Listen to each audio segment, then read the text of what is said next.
Les réactions politiques. Marie-Noëlle Lienemann, est-ce que c'est difficile pour vous de venir ce soir commenter ces chiffres et cet engagement non tenu du président de la République? C'est surtout difficile pour les Français. C'est-à-dire la réalité, c'est que le chômage ne baisse pas en France. Bon. Et que, indépendamment de l'engagement du président, alors la courbe du chômage déjà, est-ce que le nombre de chômeurs baisse? Non. La réalité, c'est que, de mon point de vue, depuis le mois de février, nous, la gauche du PS, nous avons alerté le président de la République sur le fait que nous pensions que la politique d'austérité déclinée à la France, même si elle est moindre que dans certains pays, ne réglerait pas nos problèmes de chômage qui sont prioritaires, ne nous permettrait pas de relancer l'activité qui devrait être la priorité. Voilà. Donc, hélas, moi, j'aurais aimé que la politique de François Hollande ait une efficacité forte, même si mon analyse penchait dans l'autre sens. Et je constate que tel n'est pas le cas. Alors évidemment, heureusement, on n'est plus dans la même destruction massive d'emplois que ce qu'on a connu dans les 2 premiers trimestres.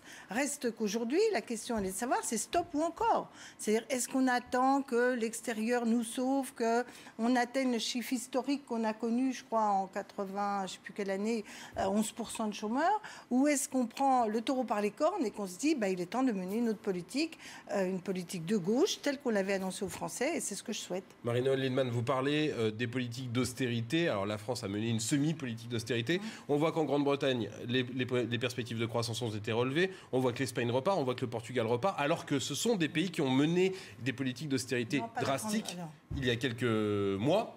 Et que ça commence à porter ses fruits. Ce n'est pas tout à fait vrai. D'abord, la Grande-Bretagne avait largement bénéficié d'une forte dévaluation de la livre, ce que nous ne pouvons pas faire dans la zone euro.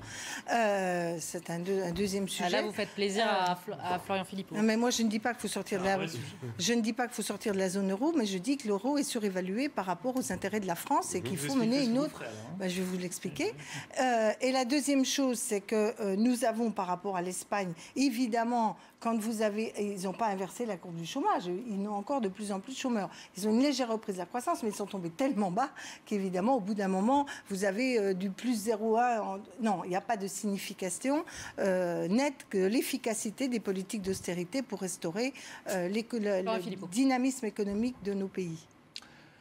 Oui, on a assisté ce soir à un nouveau bug de communication parce que ce gouvernement, à défaut d'agir comme le précédent, je ne veux même pas l'accabler lui parce qu'il est dans la continuité parfaite des gouvernements depuis des années, compense par de la surcommunication avec cette histoire folle d'inversion de la courbe pour la fin de l'année 2013 qui est sortie en septembre 2012, on ne sait pas pourquoi. Non, il faut que le gouvernement se fixe un seul objectif, c'est relancer la croissance, la création de valeur et donc l'emploi. Parce qu'il est évident que le chômage continue d'augmenter dans un pays qui est à 0% de croissance. C'est tout à fait logique. On pouvait l'écrire à l'avance. Tant qu'on ne crée pas de richesse, on ne crée pas d'emploi. Alors ça pose la question aujourd'hui de la politique qu'on doit mener. Est-ce qu'on continue effectivement avec les dogmes européens, l'ouverture totale des frontières? On est la seule zone du monde à être comme ça. On ne se protège absolument pas face à la concurrence déloyale. On continue avec l'euro qui nous plombe, qui plombe nos exportations. Vous ne pourrez pas baisser l'euro. L'Allemagne ne veut pas de baisse de l'euro. La Commission européenne et la BCE non plus. Donc vous n'aurez pas de baisse de l'euro. Vous pouvez promettre ça pendant 5 ans. Et pendant 5 ans, on verra des usines fermées et les Français en souffriront. Donc il n'y a pas d'autre solution que d'utiliser les armes qu'utilisent 95% des pays du monde, c'est-à-dire protectionnisme, armes monétaires, monnaie nationale, patriotisme économique, mettre fin à l'austérité, qui est l'autre nom de l'hyperfiscalité, de la fiscalité qui frappe les PME, qui frappe les ménages. Vous dites la même chose, là, les deux ? Non, parce que moi, je ne dis pas qu'on ne peut pas infléchir la politique européenne. Je dis qu'il y a deux choses qu'on peut faire. On peut infléchir la politique européenne tout en restant dans l'euro. Et la deuxième chose que l'on peut faire, c'est on a des marges de manœuvre en France parce que nous sommes le deuxième pays de l'Union européenne, en tout cas de la zone euro. Donc, à partir de là, que peut-on faire au niveau européen ? D'abord, il faut mettre de nouveau sur la table des discussions la croissance en Europe. Et si la France ne prend pas à nouveau cette initiative en disant, puisque Mme Merkel n'a pas voulu une fois, elle ne voudra pas 2 fois, c'est clair que nous allons être piégés par cela. On a des leviers. C'est que, Madame je rappelle... Lienemann, excusez-moi, mais ça fait 20 ans que votre parti nous dit demain l'Europe sociale. Vous disiez déjà ça lors de Maastricht en 92. C'est pas bon, on va renégocier demain. Non, mais je dis, attendez, au bout d'un moment, on ne vous croit plus et on a raison de ne pas vous croire. Je dis qu'une deuxième chose, c'est qu'en attendant même que l'Europe ait changé, Parce que elle ne changera pas. Attendez, le coût de la sortie de l'euro, vous ne nous avez jamais expliqué. C'est dans son ADN. Le coût de la sortie de l'euro serait considérable pour un pays. Lisez Monsieur Sapir, il explique ça très bien. Je suis assez d'accord avec connaissez bien normalement, Monsieur Sapir. Juste très concrètement, c'est quoi à vous votre solution pour essayer de faire baisser le chômage le plus rapidement possible? Le plus rapidement possible, c'est un plan de relance de 40 milliards d'euros en France. On les trouve 20 milliards. On l'a présenté dès le mois de février. On les trouve où? Attendez, 20 milliards en consommation, 20 milliards en investissement. Bien, les 20 milliards en investissement, on les emprunte. On n'a jamais aussi peu emprunté à des taux d'intérêt si faibles.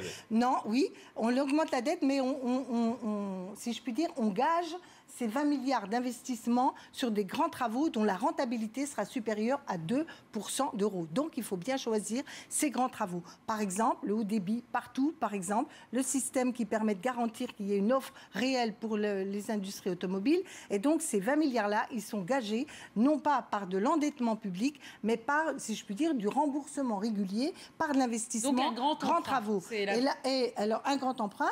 Et la deuxième volet, c'est un volet sur la consommation intérieure, car le gros de la consommation intérieure va en direction de ce que nous faisons en France. Plus c'est populaire, plus c'est hexagonal. Et ces 20 milliards, je vous donne un exemple. Par exemple, la moitié du crédit impôt compétitivité emploi, 10 milliards ne sert absolument pas aux entreprises dans la concurrence mondiale, à nos industries, à celles qui sont menacées de délocalisation, de fermeture. Ces 10 milliards-là, de deux choses l'une, où on annule la hausse de TVA qui donnera du pouvoir d'achat, soit, si on veut garder cette hausse de TVA, à ce moment-là, on oblige une négociation par branche, et dans les branches comme la grande distribution, pour parler le truc, et dans cela, soit on réduit la précarité, soit on augmente les salaires dans ces branches-là, en sachant que ces branches ne sont pas dans la concurrence mondiale. Le seul problème, Madame Lienemann, c'est que vous déroulez un programme qui n'est pas du tout celui de votre Parti socialiste, ni celui du gouvernement. C'est votre programme, très bien, mais c'est pas du tout celui qui sera appliqué. Qu'on avait proposé. Là, le premier, très bien, mais il n'est pas du tout appliqué, et il ne sera pas appliqué dans un an. Mais il ne le sera jamais. Ça fait 30 ans que vous dites ça, il ne le sera pas. Vous aussi, ça fait 30 ans le 1er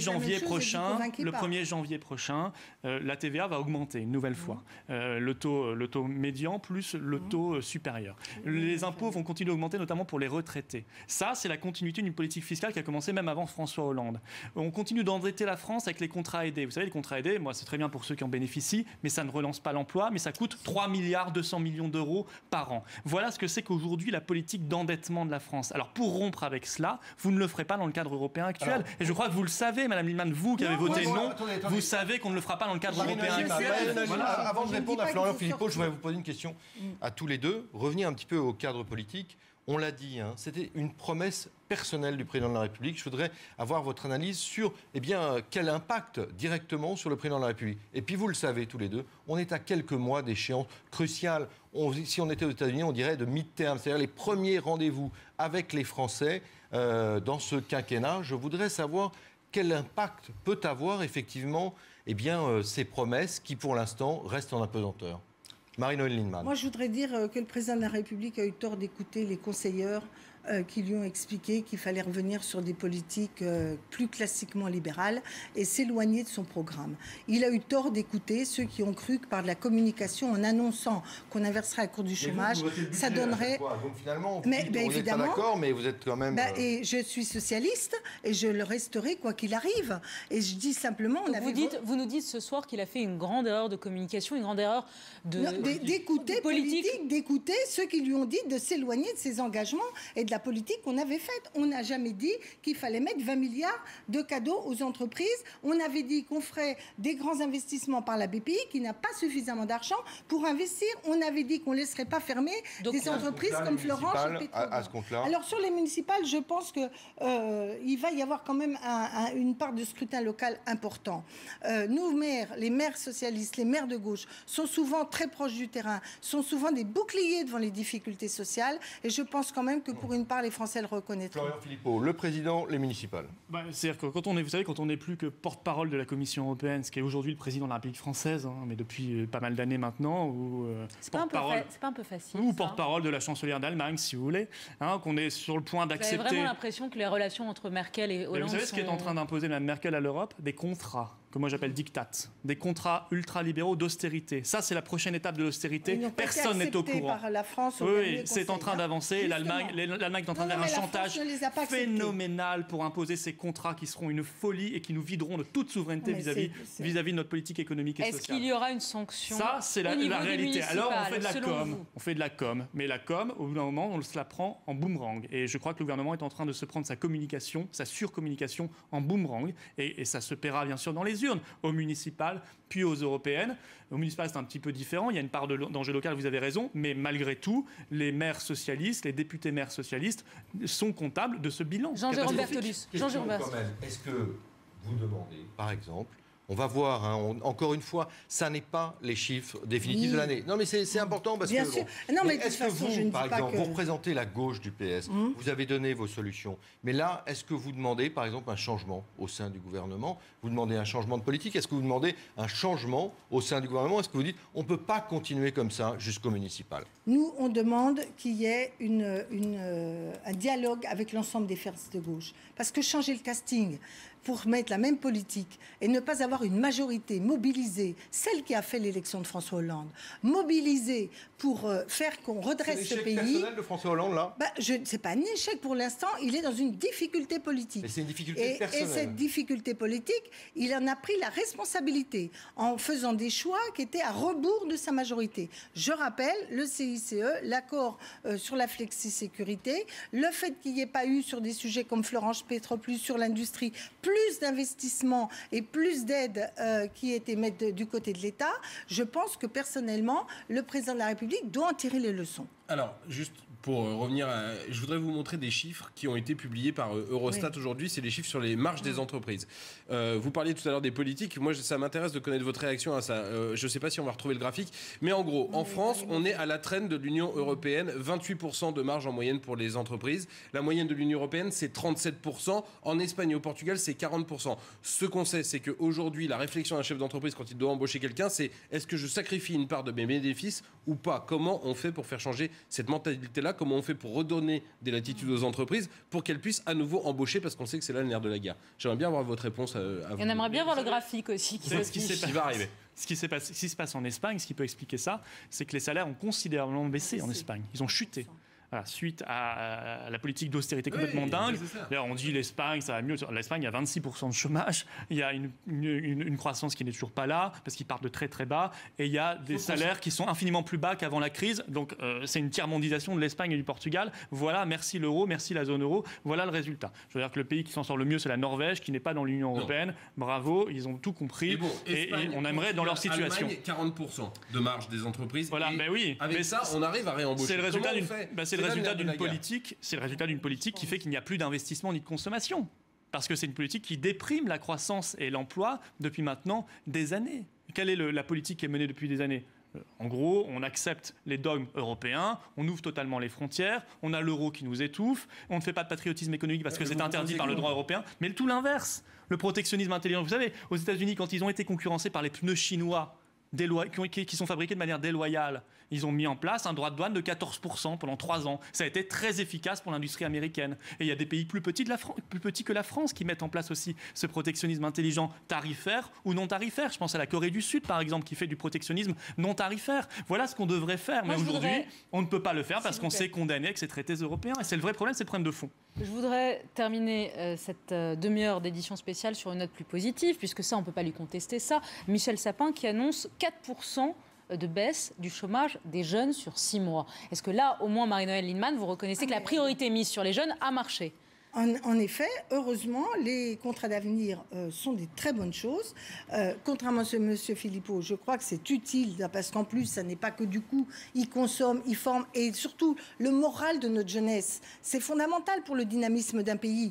Parce qu'un pays, ce n'est pas simplement des chiffres à l'instant T, c'est une dynamique qui doit être recréée. Donc ça, c'est tout à fait positif. Je voudrais quand même dire sur ce que vous dites sur la compétitivité française. Les études montrent que quand on avait une meilleure meilleur rendement de compétitivité, on avait quand même le chômage qui augmentait. C'est pas une raison. Mais il n'y a pas de corrélation entre les deux. Et surtout, on sait aujourd'hui qu'en effet, une partie de nos entreprises, contrairement à ce qu'on peut croire, n'ont pas licencié alors qu'elles sont en sous-capacité productive. D'où l'importance pour reconquérir... Embaucher quelqu'un, ça devient le dernier recours dans une entreprise. Mais là, il faut que les carnets de commandes se remplissent. Et pour que les carnets de commandes se remplissent, il faut en effet cibler dans les secteurs de relations internationales des aides publiques autant que faire se peut, et dans la consommation intérieure pour tout un certain nombre de secteurs. Et dernière chose, en revanche, ce que la Commission ne publie jamais, c'est le taux de dividendes prélevés sur la richesse produite. La France est record d'Europe des dividendes prélevés, ce qui n'est pas le cas pour les petites PME, bien. Je le dis, surtout les gros du CAC 40. Il reste 1 minute avant la fin de cette édition spéciale. Je vais vous donner la parole l'un après l'autre pour le mot de la fin, puisque on est là ce soir, vous êtes là ce soir en pleine vacances de Noël. Merci à vous d'ailleurs d'être là pour commenter les chiffres du chômage et donc la promesse non tenue, on peut le dire ce soir, malgré ce communiqué de François Hollande qui dit que l'inversion de la courbe sur laquelle il s'est engagé est bien amorcée. En tout cas, ce ne sera pas pour novembre, puisqu'en novembre, le chômage augmente et vous voyez ce chiffre qui s'affiche sur votre écran. Alors voilà, faisons de la prospective. Est-ce que vous espérez que l'inversion de la courbe qui est amorcée, comme dit François Hollande, va se vérifier dans les chiffres de décembre et peut-être dans les chiffres de janvier? Tout le monde espère, je veux dire, mais on peut croire au miracle, mais il n'y a pas de raison que ça arrive. On espère bien sûr que le chômage diminue.